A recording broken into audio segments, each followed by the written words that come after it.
तर गृहमंत्री अमित शहांच्या वक्तव्यानंतर सुद्धा मुख्यमंत्री पदावरून महायुतीमध्ये जुंपल्याचं पाहायला मिळते।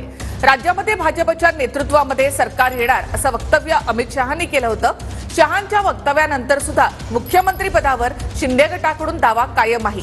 15 वर्ष शिंदे मुख्यमंत्री राहतील असं फडणवीसच म्हणाल्याचं नरेश मस्केंनी म्हटलंय।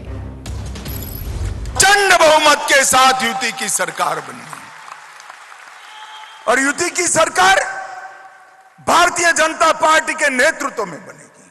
आप मेरे शब्द को ढंग से समझ कर रखिए।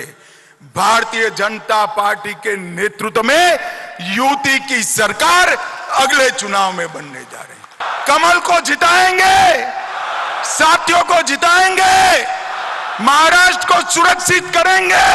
फिर से एक बार महाराष्ट्र में भाजपा सरकार बनाएंगे। पुढील निवडणुका मुख्यमंत्री एकनाथ शिंदे साहेब यांच्या नेतृत्वाखाली लढल्या जातील असं जाहीर केलेलं आहे। परवाच देवेंद्र फडणवीस साहेब यांनी सुद्धा आणखी 15 वर्ष एकनाथ शिंदे साहेबच महाराष्ट्राचे नेतृत्व करतील। धर्मवीर 2च्या ट्रेलर लॉन्च प्रसंगी सुद्धा तशाच पद्धतीचे उद्गार काढलेले आहेत। आज मुख्यमंत्री एकनाथराव शिंदे जरी असले तरी पक्ष हा प्रमुख घटक पक्ष सरकारमधला आहे, ज्याचे सर्वाधिक आमदार आहेत। परंतु आम्ही कधीही नाकारत नाहीत की एकनाथरावजी शिंदेंच्या नेतृत्वाखाली सरकार आहे।